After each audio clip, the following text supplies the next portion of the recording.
La mer, c'est quelque chose de très important. Je suis d'une génération où nos parents, nos grands-parents nous présentaient la mer comme un lieu de travail, mais c'est aussi devenu une grande zone de loisirs. Et c'est ce qui change un petit peu dans la perception que nous avons de la mer.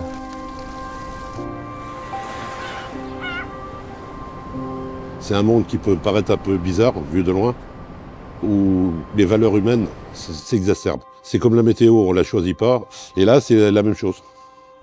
La mer, c'est jamais simple.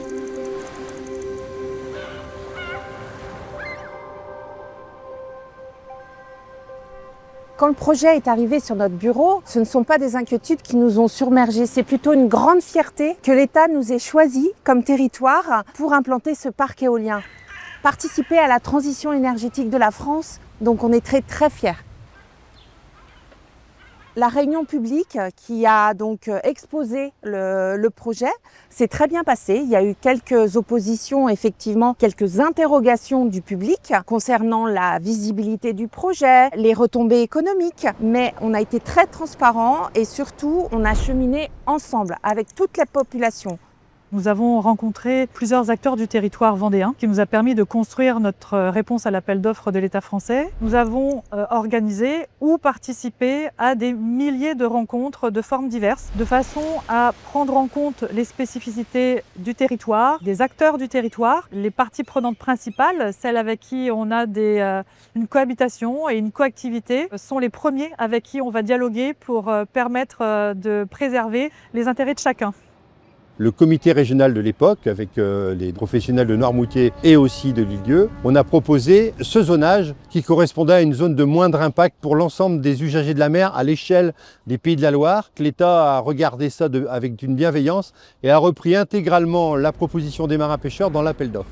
C'est leur activité professionnelle et donc ça a été notre première préoccupation, c'est que le dialogue entre Emine et les pêcheurs soit très ouvert, soit très sincère. Ça a été la première de nos préoccupations. Et puis la deuxième, mais Emine l'avait bien en tête, c'était le dialogue avec les citoyens, en particulier sur les îles, pour bien expliquer le projet et participer à son acceptabilité. Au-delà de sa possibilité de produire de l'énergie renouvelable, c'était quels impacts économiques on pouvait espérer. Et c'est bien sur cette base-là que les conseillers départementaux de l'époque ont repris le sujet, ont voté favorablement. Mais bien avec cette condition, on fait l'effort, mais on veut en contrepartie des emplois en Vendée. L'usine Rolix des Fontaines, leader européen de la production de couronnes, tous ceux qui sont dans la mécanique d'une manière générale, la Vendée doit récupérer une partie de cet investissement sur son sol. Lorsque la France a souhaité se lancer dans l'éolien offshore, dans l'éolien en mer, une de nos grosses craintes, c'était justement qu'on n'ait pas assez de connaissances sur l'écosystème marin pour en connaître les fragilités, mais aussi en connaître les richesses. Et c'est sur ce point-là qu'on a beaucoup insisté lors du débat public et de l'enquête publique. Et on peut effectivement dire que ce projet a permis aussi d'enrichir les données naturalistes et environnementales liées au milieu marin sur le littoral vendéen. Et c'est comment, à travers des études avant projet, on va réussir à essayer de calculer l'impact qu'on va avoir pour les minimiser, c'est la séquence éviter et réduire, et puis peut-être réussir à les compenser si ces impacts sont trop importants. On a toujours été vigilant à ce qu'on arrive à essayer de bien percevoir, bien calculer les impacts qui seront présents en phase chantier, mais aussi pendant la vie du projet, et d'essayer d'arriver à trouver des mesures de réduction et aussi de compensation pour permettre justement une installation où cet équilibre entre transition énergétique et la transition écologique, en tout cas la préservation de l'environnement, soit là. La construction d'un parc éolien en mer, ça consiste à mettre en œuvre des moyens nautiques assez exceptionnels, assez nombreux, et naturellement avoir les équipes suffisantes et les équipes formées pour pouvoir faire marcher ces moyens nautiques, pour pouvoir faire avancer un chantier à travers des phases complexes. C'est un travail 7 jours sur 7, 24 heures sur 24 pour certaines équipes, pour certains navires, certains moyens nautiques. Et surtout, c'est 365 jours sur l'année, pendant 2 ans, c'est un long marathon. Les étapes de construction du parc, ce sont avant tout la gestion de plusieurs lots. En premier, il y a la préparation des sols, naturellement, l'installation des fondations des éoliennes. Les éoliennes viendront plus tard.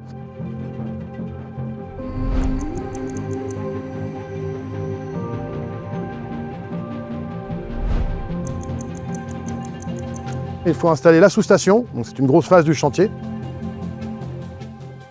elle, fait à peu près 40 mètres sur 40 mètres sur 30 mètres, qui va peser plus de 3000 tonnes.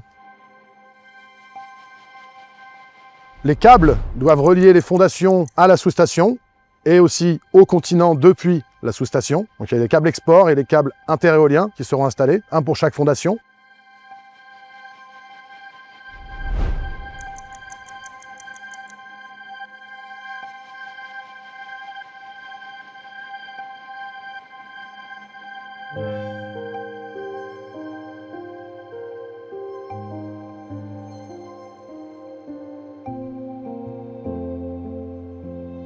Naturellement vient l'installation des éoliennes, qui est la phase finale, et leur mise en service, qui n'est pas à négliger.